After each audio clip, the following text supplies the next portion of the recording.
You know, there's a lot of times in school, especially, like, I gotta do a 4-hour ride and like slaughter myself and just work incredibly hard. And at the end of the day, I gotta wind up in class like just the same as everyone else. You know, people I think don't really understand, especially since cycling is a sport, you know, people aren't familiar with as much. Like, you know, I don't think they understand really the day-to-day process of it. I don't think they understand, you know, the travel that goes into it and the time.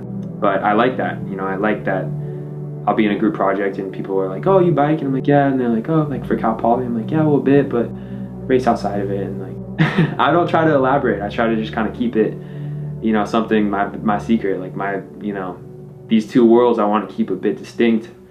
I wouldn't have it any other way. And honestly, I love it.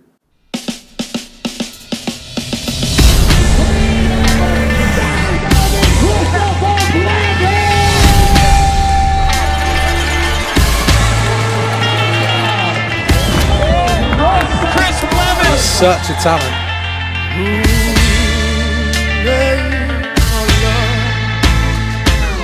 Little Janice lost her soul on this cold, cold road.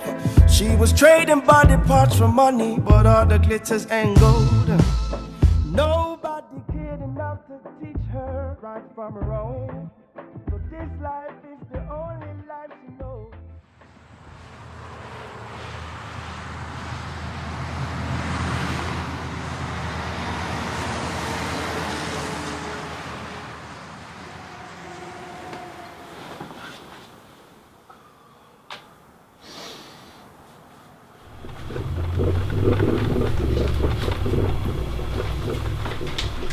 So I grew up in Durango, Colorado, which is one of the most famous mountain bike towns in the world.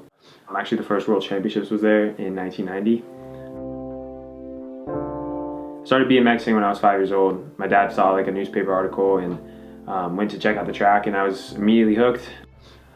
Later that year, I went to the national championships in Tulsa, Oklahoma during Thanksgiving, and I didn't know I'd wind up there the same time every year for 12 years. So BMX was kind of a big part of my upbringing and finding that in Durango as well. You know, I owe everything in Durango as far as being the athlete I am, and I think having an appreciation for one part of my bike, an appreciation for how fortunate I am to be able to do this. I think that all came from the people I was surrounded with when I was growing up.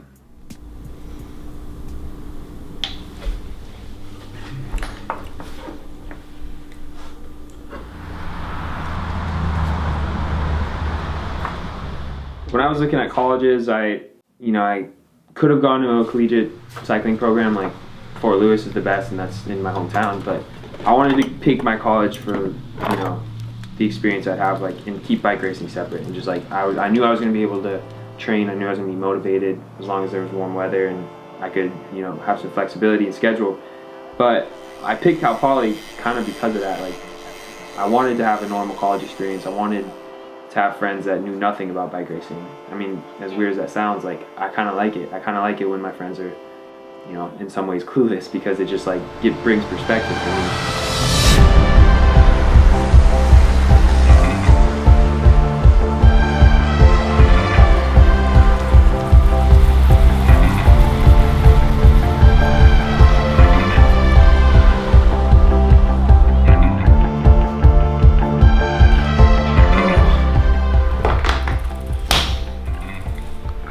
It's raining outside.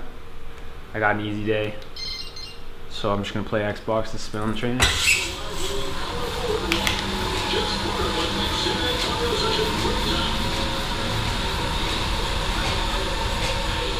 good. A lot of videos. You're not? What are you gonna do tomorrow? I'll see how I feel. If anything, I'll do that. But You might just ride honestly, this. I feel terrible. Really? Yeah. Why? I'm sick. I'm super sick. Really? Yeah, I couldn't sleep. Just this morning? Yeah.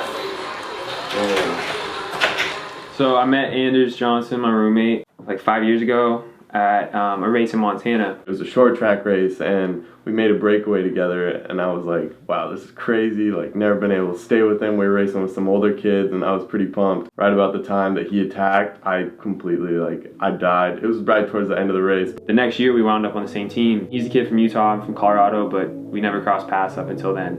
We were already kind of familiar and comfortable with each other because we had traveled so much together and spent a lot of time living together in different places, like around the U.S. and even some places overseas. So moving in together freshman year in the freshman dorms was actually pretty familiar already. There's so many little things that go into this sport that most people would probably think are weird or like quirky, but Anders just like gets it, and having him as my roommate's been huge. Our love was a weekend on the water. See me for thinking you would want me longer. The Euro champion. Axel Zinger looks poised to come through on the barriers here. Alongside Norderman. 7 laps, first lap, it's a bit different, start lap. Yeah, tarmac all the way up the climb. Cycle across. Yes, brothers. So it's a 1-lap shootout now for the rainbow jersey. South Africa against the United States of America. This is where he's got to go now, isn't it? He's really got to go for it. He's got the gap. He's got to ride this bike like he's stolen it and try and get away from Blevins. Can Blevins respond? He's celebrating from a couple of 100 metres out.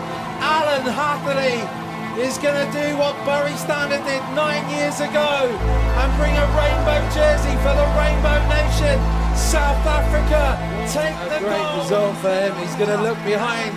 And Christopher Blevins, a brilliant ride from the young American here. Remember, he's still got a couple of years left in this category, and he's going to take silver. And that's a long time since we've seen the US up at the front of a World Championship men's race here.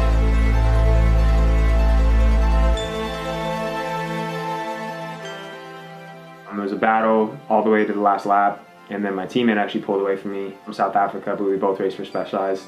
It's hard to look back and say like, oh man, I was so close, but it really takes a village to have that result also. Like USA Cycling was putting me in the best position possible. My whole family was there cheering. And it's just so special. Like it's just a surreal feeling to racing in Switzerland Switzerland is the capital of mountain biking probably. I mean, the Swiss are just phenomenal. Honestly, it was one of the calmest I've ever been during a race. Like I was just so focused on what I was doing, and I think every athlete has these experiences where they're like in this flow state and they're in the zone, and I think that, you know, I was there. I was like, I wasn't nervous, I wasn't panicking, and I was just like enjoying riding my bike, and that's I think when I'm the best, and it paid off that day.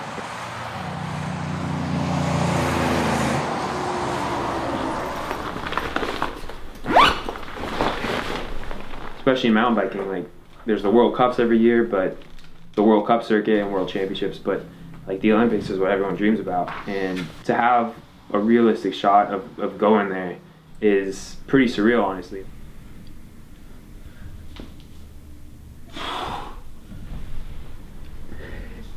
Well, I remember walking into Christopher's bedroom freshman year one time to wake him up, and I see this little sticky note by his bed that just says Tokyo on it, and I just thought that was so cool. Like, first thing he wakes up to and last thing he goes to sleep with is Tokyo in his mind, like Tokyo 2020. I try to not get too focused on like when I get to Tokyo or if I get to Tokyo, because I more just want to like be who I am now and like focus on the process, like I said, which is so important in the sport. And then if I get there, then I get there, and it's like, you know, will be one of my craziest life experiences ever. In the intervals, I'm like, man, some sushi after the race in Tokyo will sound amazing. So that's like kind of my code. Like I just go to like sushi and like think of that, and it just gets me fired up.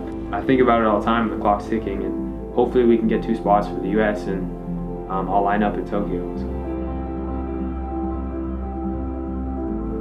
So I think a lot about how being a professional athlete in some ways is kind of not per se like a selfish pursuit, but you know, I'm doing this all for myself, and I'm trying to achieve these dreams that I have, and like I need kind of a whole support crew backing me up. And sometimes that bothers me, honestly. Like if I'm working this hard in cycling and trying to like get myself a little better at this sport, I want to be working that hard to try to move the needle in a place where like there needs to be change. Sometimes saying that can be kind of hollow and like, oh, I just want to like make a difference and make an impact, but I truly think that there's just so many problems where we can start like right where we are and how we are and just like make a difference.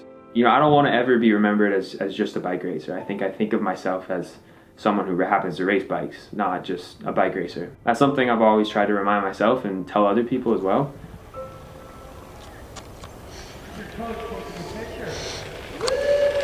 Nice, 2 laps, you're looking good, bud. At the end of the day, like, if you find yourself stressed, if you're like trying to balance everything and you end up tipping over and like shooting yourself in the foot with all you're trying to manage, like that's what life's made of. Like, you're living if you're doing all that.